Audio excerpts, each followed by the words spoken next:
स्वागत और ढेर सारा अभिनंदन आप सभी का दृष्टि की स्पीसीज सेगमेंट क्लासेस के अंदर।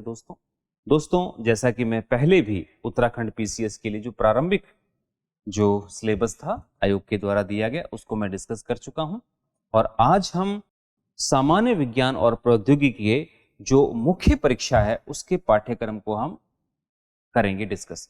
प्रारंभिक परीक्षा हम कर चुके हैं और आज हम कौन सा करने वाले हैं, मुख्य परीक्षा पाठ्यक्रम को डिस्कस करने वाले हैं कि आपको सिलेबस यानी कि पाठ्यक्रम में क्या क्या दिया गया है। वह मुख्य आयोग ने आपको ढेर सारा पाठ्यक्रम दिया है कि आप पढ़ते जाइए और खूब पढ़ते जाइए। ठीक है, तो चलिए हम स्टार्ट करते हैं दोस्तों कि आपके पास में क्या आया हुआ है। मेरा नाम है डॉक्टर अजय सिंह और हम लोग आज उत्तराखंड पीसीएस की मुख्य परीक्षा के जो पाठ्यक्रम है, जो सिलेबस है, उसमें कौन कौन से संगठित आपको जो चैप्टर दिए गए हैं, जो घटक दिए गए हैं, उनके ऊपर हम आज काम करने वाले हैं। तो इस पेपर में हमें आपको विज्ञान मिलेगी और यहाँ पर हम देखते हैं दोस्तों भौतिक एवं रसायन विज्ञान, फिजिक्स एंड केमिकल साइंस, यानी केमिस्ट्री जिसे बोलते हैं, वहां पर हम देखें तो यहाँ पर है हमारे पास में गति, मोशन, भौतिक राशियां और उनका मापन। ठीक है, ये एक ऐसी चीजें हैं दोस्तों, ये विद्यार्थी स्वयं अपने लेवल पे करता है। जो दृष्टि के द्वारा आपको जो बुक दी गई है उसके ऊपर जो उनकी जो विमाएं हैं, उनके मात्रक हैं, भौतिक राशियां हैं, उनको देखता है, उनकी मात्राओं के साथ, उनकी पद्धतियों के साथ। ये एक छोटा टॉपिक है जो 2 से 3 पेज का होता है, जो विद्यार्थी स्वयं अपने स्तर पर करेगा। ठीक है ना, हम बचपन से पढ़ते आए हैं इसको। सरल रेखीय गति, यानी कि अब यहाँ पर जो गति है ये वाली, इसी टॉपिक को ही बड़ा किया गया है, गति। तो गति को ही सरल रेखीय गति, वृत्तीय गति, कंपन गति, और यहां पर एक और एक्स्ट्रा गति मैं करवाऊंगा जिसको बोलते हैं प्रक्षेप्य गति। ठीक है ना, फिर उसके बाद में बल। देखो गति और बल हमेशा किसी किताब में भी देखोगे पास पास ही रहेंगे, दोनों सगे भाई बहन हैं तो पास पास ही रहेंगे ये। बल एवं गति के नियम, यानी एक ही चैप्टर हुआ। सार्वत्रिक गुरुत्वाकर्षण का सिद्धांत, ग्रेविटेशनल फोर्स। इसका मतलब जब हम बल पढ़ेंगे तो बल 4 प्रकार के होते हैं, उसमें एक गुरुत्वाकर्षण बल भी होता है, तो वह अलग दे रखा है जिसको हम साथ साथ पढ़ेंगे। ग्रेविटेशन, गुरुत्वाकर्षण, और गुरुत्वाकर्षण की त्वरणता यानी कि ग्रेविटेशनल एक्सेलरेशन जिसे कहते हैं, acceleration due to the gravity, ये चीज हम देखेंगे उसके। तो मोटा मोटा इसमें 2 ही पार्ट है, बल और गति, फैला बहुत सारा दिया है इसको। तो मोशन पढ़ेंगे, गति के बारे में सब कुछ पढ़ेंगे, और उसके बाद बल के बारे में सब कुछ पढ़ेंगे। बल 4 प्रकार के होते हैं, तो वो सारा काम जो है आपका इसी पूरे टॉपिक का पूरा का पूरा कंप्लीट हो जाएगा। Measurement of the physicals quantities, system of units, linear motion, circulatory motion, vibratory motion, उसके बाद में force, law of motion, universal law of gravitation, gravity and acceleration due to the gravity. ये आपके बेसिकली 2 ही chapter हैं, basically 2 ही chapter है, एक गति और एक बल। इसके अंदर सब कुछ कंप्लीट हो जाएगा। ठीक है ना, जो बचा हुआ सारा मामला इसके अंदर सेट हो जाएगा, तो इसको ज्यादा तूल देने की आवश्यकता है नहीं, ये 2 ही चैप्टर है। फिर हमारे पास में टेक्नोलॉजी से जुड़ा हुआ एक सेगमेंट आता है जिसका नाम है कृत्रिम उपग्रह, भारत के उपग्रह और उनका इतिहास। ये अपने को देखना पड़ेगा कब से क्या हो रहा है, यानी आर्यभट्ट से लेकर के वर्तमान तक हमें देखना पड़ेगा।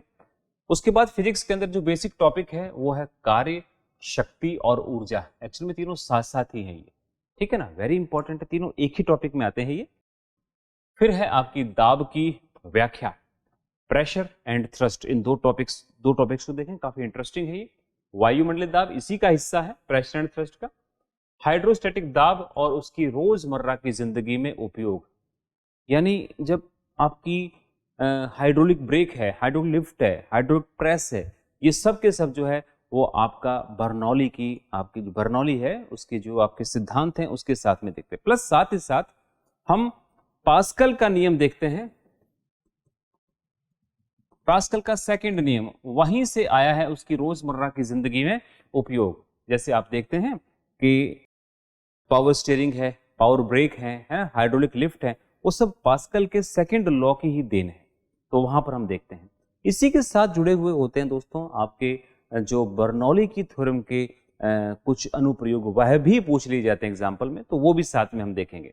और सतह पर खिंचाव, इसको बोलते हैं टेंशन, सरफेस टेंशन। क्या बोलते हैं इसको? Surface tension. ठीक है, तो वो चीज यहां पर हम देखेंगे। तो artificial satellite and their launching, Indian satellites and their history, और वर्क, पावर एंड एनर्जी एक ही टॉपिक है ये। Concept of the pressure, atmospheric pressure and hydrostatic pressure and their utility in the daily life. ये actual में बिखेर के रख दिया है, टॉपिक एक ही है इसके अंदर, है ना। तो उस चीज को देखेंगे आपके, यानी मोटा मोटा हमारे पास में ये एक टॉपिक के अंदर होते हैं दोनों।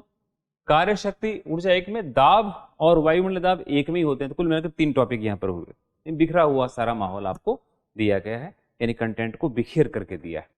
वही जो प्री में हमने पढ़ा था, यांत्रिक तरंगे, इसमें श्रव्य तरंगे आ गई है, इंफ्रासोनिक और पराश्रव्य तरंगे। ये आपकी जो ध्वनि चैप्टर हमने प्रीलिम्स में पढ़ा है उसी का ही आगे थोड़ा विस्तृत कर दिया है, और उसकी मुख्य विशेषताएं क्या क्या है। ठीक है, अब कुछ ज्योग्राफी के इसके अंदर फिर आ गए हैं, तो उनको हम जो है हमारे कलीग आपको पढ़ाएंगे, जैसे भूकंप और उसका कारण, अधिकेंद्र, सिस्मिक तरंगे और उनका प्रसारण, और यही इलेक्ट्रोमैग्नेटिक वेव ज्योग्राफी के अंदर भी है और यही साइंस के अंदर भी है। तो ये आपको वहां पर ज्योग्राफी के अंदर पढ़ने का मौका मिलेगा। ठीक है, और उनके प्रकार।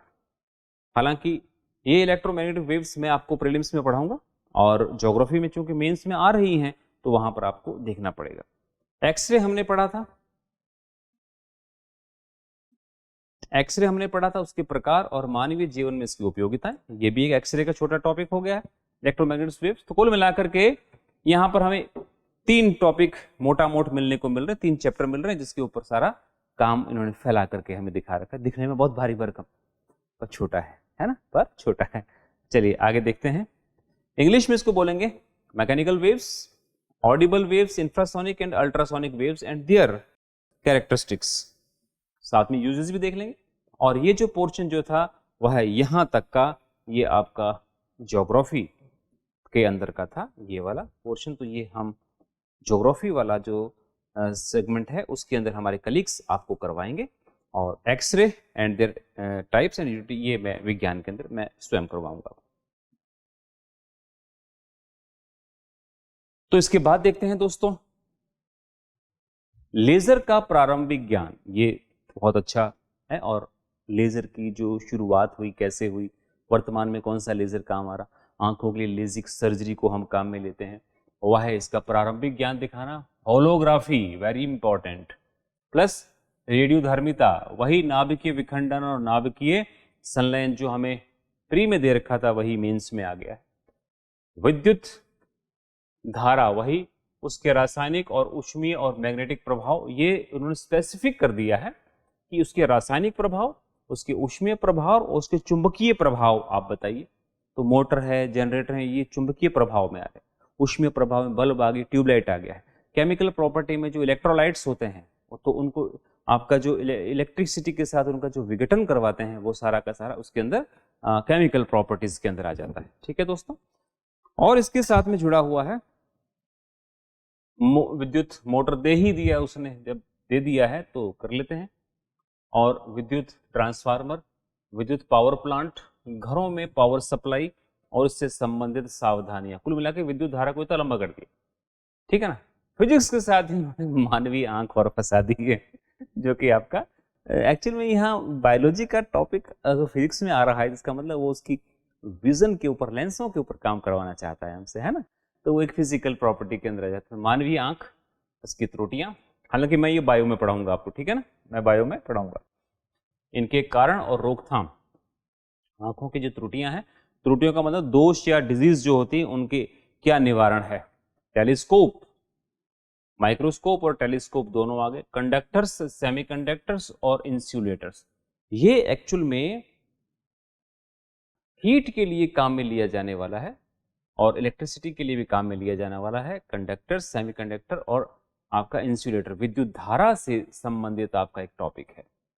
जैसे किसमें से इलेक्ट्रिक करंट पास हो जाता है, सेमीकंडक्टर्स में से हाई टेम्परेचर पर होता है पास, और इंसुलेटर के अंदर से होता ही नहीं है। तो ये आपका एक्चुअल में विद्युत बड़ा बड़ा ज्ञान क्या हो गया। रेडियोधर्मिता एक टॉपिक, विखंडन हम देख ही चुके हैं, छोटा टॉपिक है। लेजर छोटा टॉपिक है, और ये विद्युत धारा सबसे बड़ा टॉपिक दे दिया इसके अंदर। और एक मानवीय आंख और इसको माइक्रोस्कोप और टेलीस्कोप के साथ जोड़ के 3 टॉपिक यहाँ पर भी आपके 3 साढ़े 3 टॉपिक यहाँ पर आपके बनते हैं, लेकिन विस्तृत होने के कारण ये आपको बहुत बड़ा दिखाई दे रहा है। तो elementary idea of lasers, holography, radioactivity, nuclear fusion and nuclear fusion, electric current, its chemical, thermal and magnetic effects, electric motor जिसको बोलते हैं आपका electric motor, electric generator, electric transformer, electric power plant, domestic power supply and safety for the handling electricity, human eye, its defects and their causes and their remedies, microscope, telescope, conductors, semiconductors and insulator. कुल मिलाकर विद्युत धारा यहाँ पर प्रभावी topic है, एक है ना। आगे बढ़ते हैं। जबरदस्त तरीके से भर के दे दिया है पूरा, लेकिन छोटे छोटे टुकड़े हैं, इनको बड़े टॉपिक के अंदर हम बांध लेंगे। परमाणु संरचना का प्रारंभिक ज्ञान, परमाणु क्या होता है, मॉडल किसने दिया, परमाणु के घटक क्या क्या है, उसको देखना है। तत्व, यौगिक और उनके प्रकार, यहाँ मिश्रण भी होना चाहिए था जो नहीं दिया गया। तत्वों और यौगिकों का प्रकार, कितने प्रकार के होते हैं ये, भौतिक रासायनिक बदलाव, भौतिक रासायनिक बदलाव का मतलब फिजिकल चेंज और केमिकल चेंज से है, नीचे इंग्लिश में आपको यही मिलने वाला है, फिजिकल चेंज और केमिकल चेंज। अम्ल, क्षार और बफर, ठीक है ना, साल्ट भी है साथ में, ये वापस एक इंपॉर्टेंट टॉपिक है जो प्री में भी था। पीएच स्केल भी आ गया है आपका। अम्ल, क्षार और बफर्स जो होते हैं, जो बफर सॉल्यूशंस बोलते हैं जिसको, और सॉल्ट्स, नमक, सॉल्ट्स लवण। पीएच स्केल, पीने का पानी के गुण, ये वाटर के आ गए हैं। ये पहले राजस्थान आयोग इसको पूछा करता था, अब उसने बंद कर दिया है। और शुद्धिकरण के आधुनिक तरीके, जैसे आरओ वगैरह देखते हैं ना, या आपकी सेमी परमेबल मेम्ब्रेन होती है, उससे आप देखते हैं आरओ रिवर्स ऑस्मोसिस की बात चलती है, वह आता है इसके अंदर। Washing soda, baking soda, bleaching powder, plastic of Paris के बनाने की विधियां और तरीके, कुछ आपके केमिकल्स हैं जो क्लीनिंग एजेंट के रूप में काम आते हैं, उनको बनाने की विधियां देखनी है। और यहाँ पर पीओपी को भी देखना है आपको, कैसे बनाया जाता है। इमारत के सामानों को तैयार करना, लाइम, यानी कि ये सारे तरीके जो है ना बिल्डिंग मटेरियल्स हैं, जिसमें लाइम, चूना जिसे बोलते हैं, सीमेंट, ग्लास, एल्यूमिनियम और स्टील, इनको भी आपको आपके जो कंस्ट्रक्शन सेगमेंट है उसके ऊपर डाल करके देखना है इसको, ठीक है ना। तो कंस्ट्रक्शन सेगमेंट के अंदर ये कुछ चीजें जो है, इनको बाइंडर्स भी कहा जाता है, जिसको हमने यहां पर देखना है, राइट। साधारण प्रयोग में आने वाले डाइज, कौन कौन से कलर्स हैं जो हम रंगने के, रंजक बोलते हैं, उसके लिए काम में आते हैं।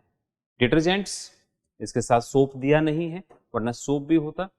एक्सप्लोरेसिव पेंट्स और वार्निशेस बनाने के तरीके और गुण, कुछ पेंट्स को बनाने के लिए और वार्निश बनाने के लिए कौन कौन से तरीके हैं, और उन वार्निशेस के अंदर कौन कौन से गुण होने चाहिए वो देखते हैं। पेट्रोलियम पदार्थों के गुण और उसके उपयोग, पेट्रोलियम पूरा आ गया है इसके अंदर, प्रभाजी आसमान से हमें जो चीजें प्राप्त होती हैं उनके गुण बताने हैं।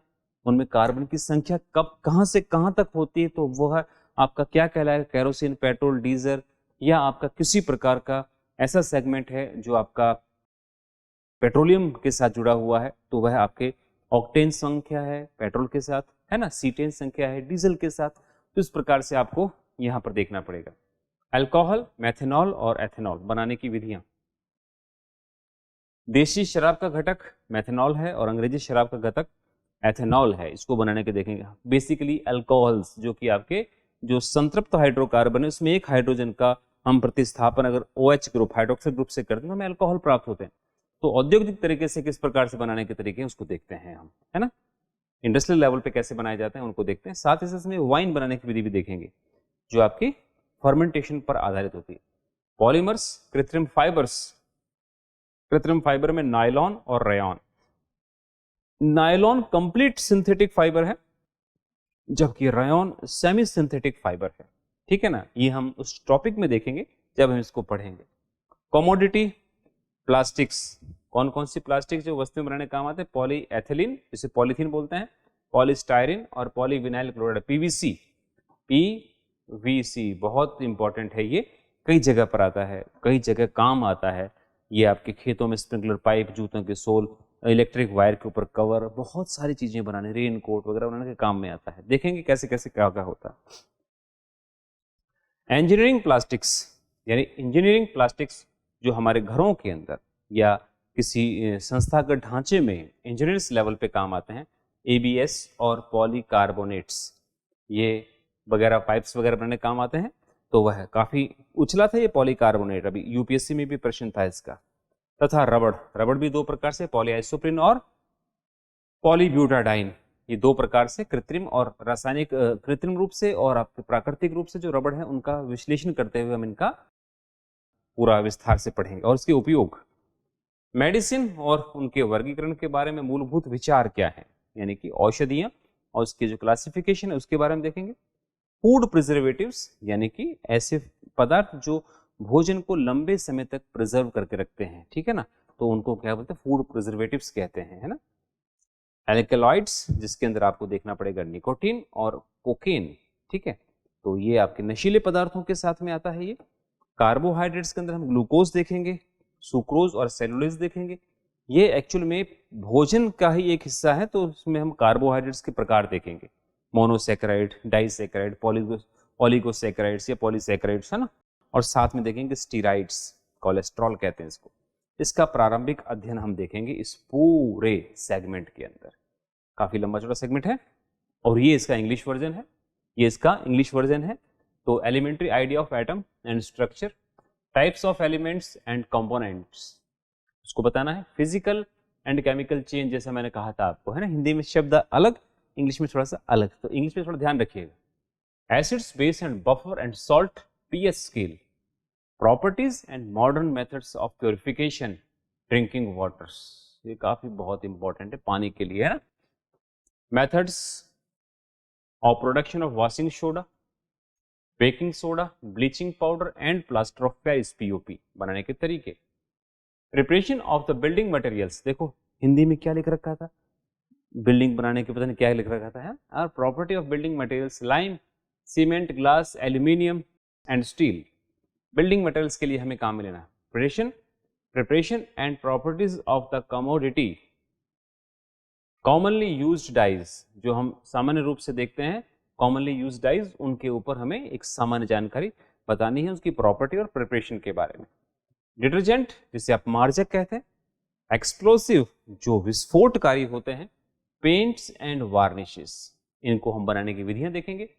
Properties and applications of petroleum product, petroleum product को बनाने के लिए कौन कौन सी तकनीकें हैं। मेथड्स प्रिपेयरिंग अल्कोहल्स, कौन कौन सा मेथेनॉल और एथेनॉल बनाने के तरीके।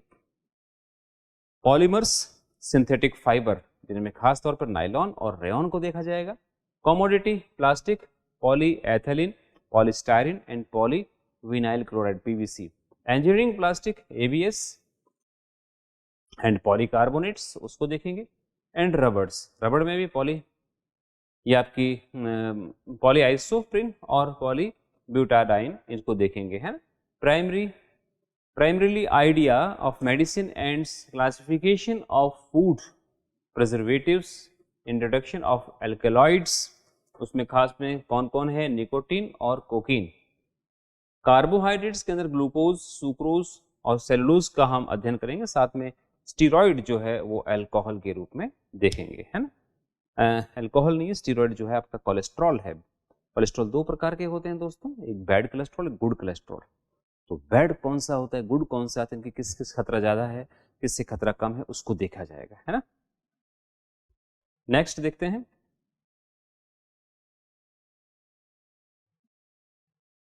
अंतरिक्ष प्रौद्योगिकी, भारतीय स्पेस प्रोग्राम और प्रौद्योगिकी, ये इंपॉर्टेंट है और इसके ऊपर प्रश्न बनने की संभावना भी ज्यादा होती है। एग्रीकल्चर जो है हम नहीं पढ़ेंगे, ये ज्योग्राफी का पोर्शन है, तो ये वहीं पर आपको पढ़ाया जाएगा, चलिए। इसके अंदर और कौन कौन से हैं, यहां पर देखिए, जो ज्योग्राफी के पॉइंट ऑफ व्यू से आएगा वो और भी है इसमें। ज्योग्राफिकल सूचना सिस्टम, जीआईएस, और मौसम भविष्य में इसकी उपयोगिता, आपदा चेतावनी, पानी, तेल, मिनरल्स डेवलपमेंट, शहरी प्लानिंग और ग्रामीण डेवलपमेंट प्रक्रियाएं या क्रियाएं, ग्लोबल पोजिशनिंग सिस्टम और भारतीय रिमोट सेंसिंग, ये मैं करवाऊंगा। ग्लोबल पोजिशनिंग सिस्टम,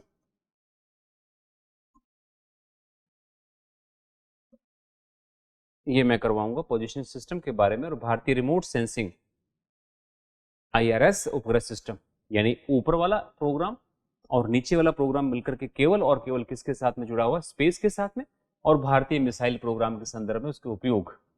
और यही रिमोट सेंसिंग जो है यहाँ पर आपको मैं पढ़ाऊंगा रिमोट सेंसिंग उपग्रहों के साथ में, ठीक है ना, रिमोट सेंसिंग उपग्रहों के साथ में। एक्चुअल में ये रिमोट सेंसिंग आपकी ज्योग्राफी के साथ में है, और ये वाली जो साइंस के साथ में रिमोट सेंसिंग, भारतीय रिमोट सेंसिंग, तो इसको हम ज्योग्राफी का हिस्सा मान करके उसको वहां पर दे देते हैं,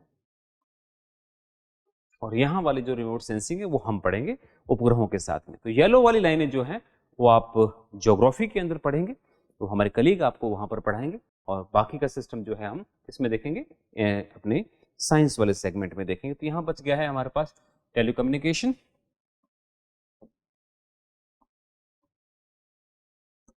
टेलीकम्युनिकेशन, दूरदर्शन और शिक्षा, भारतीय मिसाइल प्रोग्राम के संदर्भ में उपयोग। लाइन ही नहीं जच रही है, शिक्षा और भारतीय मिसाइल प्रोग्राम के संदर्भ में उपयोग, शिक्षा और भारतीय मिसाइल, इसका क्या लेना देना, लेकिन अब आयोग ने कहा है तो पढ़ेंगे भाई उसके अंदर, ठीक है। तो स्पेस प्रोग्राम इन इंडिया, ये इंपॉर्टेंट टॉपिक है, its application with special reference to the industrial, है ना, agriculture, telecommunication, television, education, Indian missile programme. Remote sensing, यहां से आपको ज्योग्राफी स्टार्ट हो जाएगी, geographical GIS and its application, weather forecasting, disaster warning, oil and mineral development, urban planning and rural development activities, introduction to the global positioning system, यहाँ मुझे काम करना है।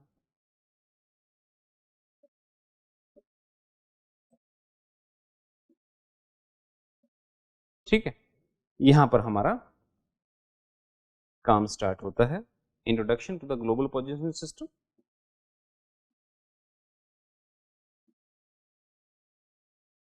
GPS and Indian remote sensing satellites, ये system मैं आपको पढ़ाऊंगा, है ना। ये चीजें हमारे पास में रहेगी, और येलो वाली जो है वो आपकी ज्योग्राफी के अंदर रहेगी, खासतौर पे ये आपका एग्रीकल्चर वाला पोर्शन भी वहीं रहेगा।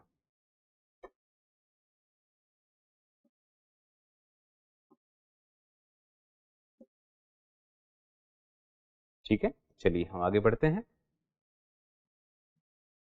अंतरिक्ष प्रौद्योगिकी, स्पेस टेक्नोलॉजी के बाद जीव विज्ञान के अंदर, लाइफ साइंस के अंदर क्या क्या आने वाला है, यहाँ पर हमें जंतु कोशिका की रचना, कार्य और कोशिकीय अवयव, यानी प्लांट सेल के लिए हमने यहाँ पर काम करना, उसके अंदर कौन कौन से सेल ऑर्गेनल्स होते हैं उसको देखना है। जैविक अणु, जैविक अणु के अंदर हमारे पास कार्बोहाइड्रेट्स हो सकता है, प्रोटीन हो सकता है, DNA हो सकता है, RNA हो सकता है, ये चीजें हो सकती है। स्तनधारियों के विभिन्न तंत्रों की मूल कार्य की, जैसे पाचन तंत्र, परिसंचरण तंत्र, श्वसन तंत्र, तंत्रिका तंत्र, उत्सर्जन तंत्र, एंडोक्राइन, प्रजनन तंत्र, रक्त समूह, गुणसूत्र, संबद्धता, लिंग संबंध, वंशानुगतता, लिंग निर्धारण, DNA और RNA, कुल मिलाकर इसने पूरी कोशिका में घुमा दिया है हमें, इसमें सब कुछ हमें पढ़ना पड़ेगा। और प्लस साथ ही साथ इसमें जो तंत्र दे रखे हैं, डाइजेस्टिव सिस्टम, ये आपके परिसंचरण तंत्र, श्वसन तंत्र है, तंत्रिका तंत्र है, एंडोक्राइन, इसमें आपके हार्मोन्स आएंगे, अंतःस्रावी कोश तंत्रिकाएं बोलते हैं, अंतःस्रावी ग्रंथियों के साथ में जुड़ेंगे हम, रिप्रोडक्शन, ब्लड ग्रुप, क्रोमोसोम्स और उनकी संबद्धता, लिंग संबंध, वंशानुगत, यानी लिंग गुणसूत्रों के साथ जो जुड़े हुए रोग हैं उनके बारे में। तो इंग्लिश में क्या देखते हैं इसको हम, structure and function of animal cell, and यहाँ पर जंतु कोशिका दे रखा, पादप कोशिका को हटा दिया गया है, पादप कोशिका नहीं दी है, केवल जंतु कोशिका को दिया गया है कि structure and function of animal cell, cell organelle, biomolecules, introduction to basic functional aspects for mammalian system, यानी सजीवों के अंदर, जंतुओं के अंदर हम देखना, स्तनपायियों के अंदर हमें देखना है डाइजेस्टिव सिस्टम क्या होता है, सर्कुलेटरी सिस्टम क्या होता है, रेस्पिरेटरी सिस्टम क्या है, नर्वस सिस्टम क्या है, excretory system, endocrine and reproduction, plus साथ ही साथ में ब्लड ग्रुप, यानी पूरा ब्लड पढ़ना पड़ेगा यहाँ पर, chromosomes, linkage, sex linked inheritance and sex determination, plus साथ ही साथ डीएनए और आरएनए के बारे में जानना। ये मूलभूत से बायोलॉजी से संबंधित आपको है। ध्यान रखिए, स्टार्टिंग में मैंने आपको पादप कोशिका बोल दिया था, ये जंतु कोशिका है। जंतु कोशिका यानी एनिमल सेल के साथ ही आपको काम करना है। इसको थोड़ा सा देखिए, फिर आगे बढ़ते हैं हम। और इसी के साथ और चीज जुड़ी हुई है, आर्थिक जंतु विज्ञान। ये एक्चुअल में आपका फिर ज्योग्राफी के पॉइंट ऑफ व्यू से आ जाता है, तो वहां पर आपको देखना आर्थिक जंतु विज्ञान, मछली, मत्स्य उत्पादन, मधुमक्खी पालन, रेशम उत्पादन, वर्मी कल्चर, सुअर पालन, कुक्कुट पालन, दुग्ध उत्पादन आदि, घरेलू और जंगली जानवर, ये आपको वहां पर आपको ज्योग्राफी के अंदर बताया जाएगा। हमारे लिए ये आ जाता है जंतुओं की मानव को उपयोगिता, जंतु का मनुष्य द्वारा भोजन और दवा का प्रयोग, ये हमारे पास सेगमेंट आ जाता है। खास तौर पर देखें, useful animals for Mankind, exploitation of the animals by man and food for medicine, ये चीज हमारे पास, यानी जंतुओं से हम किस प्रकार से फूड और मेडिसिन को प्राप्त करते हैं उसके बारे में एक टॉपिक हमारे पास रहेगा। और येलो वाला जो है वो पूरा का पूरा आपका किसके साथ रहेगा, ये ज्योग्राफी के पॉइंट ऑफ व्यू से रहेगा आपका, है ना। इकोनॉमिकल जूलॉजी, उसके अंदर पोल्ट्री, डेयरी, डोमेस्टिक वाइल्ड, यहां तक आ जाते हैं आपके, राइट। फिर हमारे पास में पादप और मानव, पौधों के विशिष्ट लक्षण, पादप कोशिका, जंतु कोशिका वहां दी थी, यहां पर पादप कोशिका के लक्षण, उसके कार्य तथा उसके अवयव, ठीक वही चीजें जो सेल में होनी चाहिए। फंगस, कवक, जीवाणु, विषाणु इत्यादि पादप रोग और उनका निवारण, ये एक नया टॉपिक है। प्लांट पैथोलॉजी दे दिया गया है आपको, जिसके अंदर पादपों के रोग और उनके निवारणों के बारे में आपको बताना पड़ेगा। ये सारा का सारा साइंस का एस्पेक्ट है। Plants and mankind, characteristics of plants, structure, functional of plant, cell and organelle, disease of plants caused by fungi, bacteria and virus, यानी कि कवक, बैक्टीरिया, जीवाणु और वायरस के द्वारा जो रोग होते हैं, और उनके फिर प्रिवेंशंस भी बताने हैं, उनके निवारण क्या है वो भी बताने हैं आपको। नेक्स्ट है आपके पास जैव प्रौद्योगिकी का सेगमेंट, बायोटेक्नोलॉजी। बायोटेक्नोलॉजी के अंदर है जैव प्रौद्योगिकी का परिचय, इसकी मनुष्य जीवन में विकसित करने में विभिन्न पक्ष की उपयोगिता और आर्थिक तंत्र, यानी ये बायोटेक्नोलॉजी मनुष्य के लिए किस प्रकार से यूजफुल हुई है। डीएनए रिकॉम्बिनेशन टेक्नोलॉजी है ना, स्टेम सेल टेक्नोलॉजी है, डीएनए फिंगर प्रिंटिंग है, ये किस प्रकार से उपयोगी हुई है मनुष्य के लिए, उसको देखना है। और साथ ही साथ और इसके साथ जुड़े हुए हैं, जैसे कृषि के साथ जुड़े हुए हैं जैविक खाद, ये आपका जो है जो जैविक खाद, जैविक कीटनाशक, जैविक ईंधन, आनुवांशिक परिष्कृत फसलें, जीएमओस बोलते हैं, औद्योगिक विकास और रोजगार पैदा करना, ठीक है। अब यहाँ पर बहुत सी चीजें जो है उलझी हुई हैं ज्योग्राफी और साइंस के बीच में। तो औद्योगिक विकास एवं रोजगार पैदा करना, ठीक है ना, ये औद्योगिक विकास जो है वह किसके संदर्भ में, बायोटेक्नोलॉजी के संदर्भ में पूछा गया है। जैव प्रौद्योगिकी में कृषि क्षेत्र और औषधियां क्या क्या आती हैं, यानी बायोटेक में एग्रीकल्चर फील्ड में और मेडिकल सेक्टर में किस प्रकार से काम करता है। मानव स्वास्थ्य लाभ, खाद्य प्रौद्योगिकी, फूड टेक्नोलॉजी के अंदर, ऊर्जा उत्पादन इत्यादि के अंदर किस प्रकार से काम आती है बायोटेक्नोलॉजी। सरकार के जैव प्रौद्योगिकी को देश में बढ़ावा देने के प्रयास, यानी कौन कौन सी नीतियां काम कर रही हैं जैव प्रौद्योगिकी को और देश में बढ़ावा देने के लिए। नैतिक, सामाजिक, विधिक और बौद्धिक संपदा अधिकार जैव प्रौद्योगिकी से संबंधित विकास में, यानी बायोटेक्नोलॉजी से संबंधित जितने भी आपके intellectual rights, property rights, copyrights वगैरह जितना भी होता है वह आपका किसमें, बौद्धिक संपदा अधिकार में। इनसे संबंध में जो भी नैतिकता के, सामाजिक और विधिक बौद्धिक संपदा के साथ जुड़े हुए मुद्दे हैं उन सबको आपको पढ़ना पड़ेगा। काफी टाइट एक चैप्टर है ये। Introduction of biotechnology, it's potential improve human life and natural economy through agriculture. इसमें एग्रीकल्चर में bio fertilizers, bio pesticides, biofuels, genetically modified crops, industrial development and employment generation. Biotech से जो जनरेटिंग होती है किसकी, एम्प्लॉयमेंट की, उसको देखना है। Area of application pharmaceuticals, human health care, food technology, energy generation, किस प्रकार से एनर्जी जनरेशन होती है बायोटेक से। Efforts of government in promoting biotechnology in the country, ethical, social, legal and IPR, intellectual property right बोलते हैं इसको, issue related to बायोटेक्नोलॉजिकली development. इसके साथ में आपको ये भी जोड़ करके पढ़ना पड़ेगा, काफी लंबा चौड़ा तगड़ा टॉपिक है आपका। फिर हमारे पास में आता है जेनेटिक इंजीनियरिंग के लिए हम देखते हैं ना, खास तौर पे जेनेटिक इंजीनियरिंग है यहाँ जो आनुवांशिक अभियंत्रण का प्रस्तावना और प्रयोग तथा तना कोशिका शोध, यानी यहाँ पर थोड़ा सा देखो, तना नहीं है ये आपका, हिंदी में इन्होंने बड़ा उठपटांग सा लिखा है, स्टेम सेल, स्तंभ, तना नहीं है वो स्तंभ होता है, स्तंभ कोशिका है ना, स्टेम सेल जिसे कहते हैं। प्रस्तावना प्रयोग स्टेम सेल का रिसर्च, नैनो तकनीक कृषि के अंदर, पशुपालन, क्लोनिंग, ट्रांसजेनिक जंतुओं का प्रयोग, इन विट्रो जनन, आनुवांशिक फसलों में परिवर्तन, जीव इत्यादि। यानी जेनेटिक इंजीनियरिंग के अंदर जो एप्लीकेशंस होती हैं उन सबको यहाँ पर दिया गया है ऊटपटांग भाषा के अंदर, ठीक है। लेकिन इंग्लिश के अंदर बिल्कुल सही रहेगा ये। Introduction application of genetic engineering, stem cell research, use of nano technology in the field of agriculture, animal husbandry, जैसे क्लोनिंग वगैरह करेंगे वह देखेंगे, और आपका transgenic animal application in vitro fertilization IVF and genetically modified organism GMOs. ये सब biotechnology के अंदर जेनेटिक इंजीनियरिंग का पोर्शन है जो हम जब क्लास में पढ़ेंगे तब हमें एक एक करके समझ में आएगा कि कितना डिटेल में दिया गया है ना।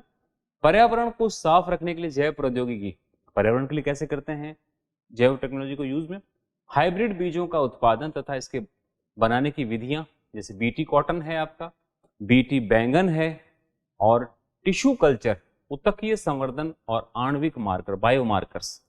यानी बायोटेक्नोलॉजी के अंदर एनवायरमेंटल क्लीनअप प्रोसेस कैसे किया जाएगा, production of hybrid seeds and their processing techniques क्या होगी हमें हाइब्रिड सीड बनाने के लिए, बीटी कॉटन और बीटी बैंगन ब्रिंजल वो क्या होते हैं, टिश्यू कल्चर क्या है, और मॉलिक्यूलर बायोमार्कर्स क्या होते हैं, जो आपका इसके साथ जुड़ा हुआ एक विशेष हिस्सा रहेगा। ठीक है दोस्तों, आगे देखते हैं। माइक्रोबायोलॉजी यानी माइक्रोबियल इन्फेक्शन, माइक्रोबियल इन्फेक्शन सूक्ष्म जीव संक्रमण, जीवाणु, विषाणु, प्रोटोजोआ, कवक, मानव संक्रमण की प्रस्तावना, कौन कौन से रोग करते हैं ये उनको पढ़ना है हमें। सूक्ष्म जीव द्वारा उत्पन्न संक्रमण, मूलभूत जानकारी जैसे डायरिया, दस्त जिसको डायसेंट्री कहते हैं, cholera, TB, dengue, malaria, scrub, typhus, पिस्सू, विषाणु संक्रमण और एड्स, इंसेफेलाइटिस, इसको पूरा बोलते हैं Japanese encephalitis, chikungunya, bird flu के फैलने के दौरान निवारण, रोकथाम के उपाय। इतनी सारी बीमारियों को करना है, इनका निवारण, इनका रोकथाम, सब कुछ इसके साथ में जुड़ा हुआ एस्पेक्ट है। जानवरों से मनुष्य में फैलने वाली बीमारियां, इसको बोलते हैं जूनोटिक डिजीज, यहाँ कहीं होगा, ये रहा जूनोटिक डिजीज, ठीक है। वैक्सीन की प्रारंभिक जानकारी और प्रतिरक्षा के मौलिक सिद्धांत, बहुत अच्छा, इंटरेस्टिंग और काफी टाइट टॉपिक है ये भी। तो यहाँ पर microbial infection, introduction of the bacterial, viral, protozoans, fungal infection in human being, बीमारियां इनसे होने वाली, basic knowledge of infection of caused by different groups of micro organisms, अनेक सूक्ष्म जीवों के द्वारा जो बीमारियां होती हैं, जिनमें से डायरिया है, डिसेंट्री है, कॉलेरा है, हैजा बोलते हैं इसको, कॉलेरा को बोलते हैं हैजा, ट्यूबरकुलोसिस, टीबी है, डेंगू है, मलेरिया है, स्क्रब टाइफस है, वायरल इन्फेक्शन है जैसे एचआईवी है, इंसेफेलाइटिस है, चिकनगुनिया, वायरस से होने वाले रोग, ठीक है। और साथ में bird flu, bird flu prevention, इनके जो आउटब्रेक है, जो महामारी के रूप में फैलते हैं, बीमारी रोग फैलती है, उसको रोकने के इंतजामात क्या क्या हैं। जूनोटिक डिजीज यानी कि जानवरों से मनुष्यों में फैलने वाले रोग।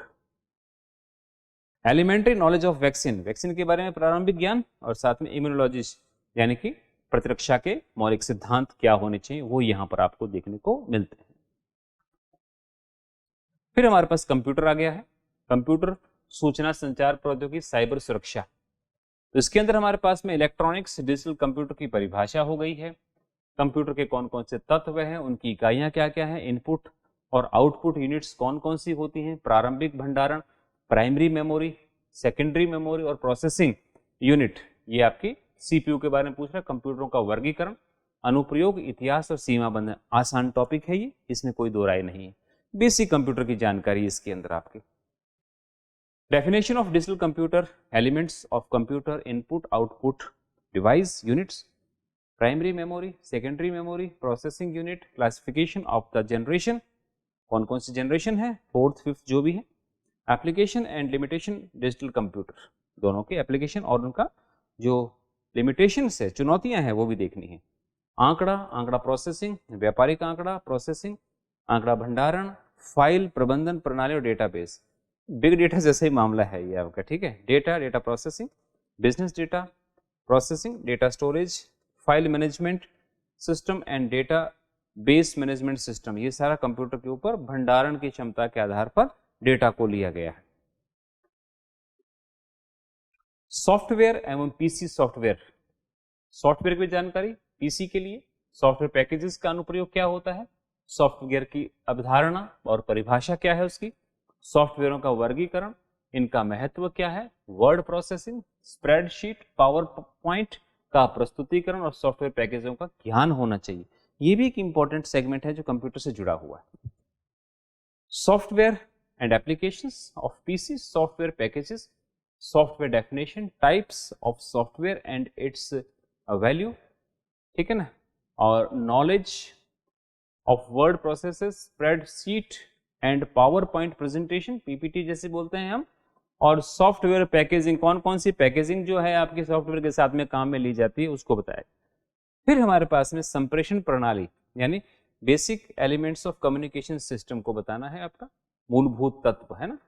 आंकड़ा प्रक्षेपण के तरीके, data transfer transmission mode, data पार्षण के तरीके यानी कि डेटा ट्रांसमिशन के मोड, पार्षण मीडिया, ट्रांसमिशन मीडिया क्या होती है, किस प्रकार से भेजा जाता है, नेटवर्क क्या है, और नेटवर्क की संस्थिति बताइए वह है, नेटवर्क का प्रकार, संप्रेषण प्रोटोकॉल यानी ये कंप्यूटर के कुछ प्रोटोकॉल्स के अंतर्गत आता है, एवं नेटवर्क सुरक्षा पद्धतियां, इंटरनेट की परिभाषा क्या है, खोज किसने की, उपकरण कौन कौन से आते हैं, कुछ विशेष टेक्नोलॉजिकल टर्म भी है इसके साथ में, web browser, email, search engine, IT अनुप्रयोग, इलेक्ट्रॉनिक्स कार्ड्स, इलेक्ट्रॉनिक्स खरीदारी और इलेक्ट्रॉनिक्स व्यापार, ई व्यापार जैसे बोलते हैं, ये शॉपिंग बोलते हैं, वह चीजें हैं यहाँ पर।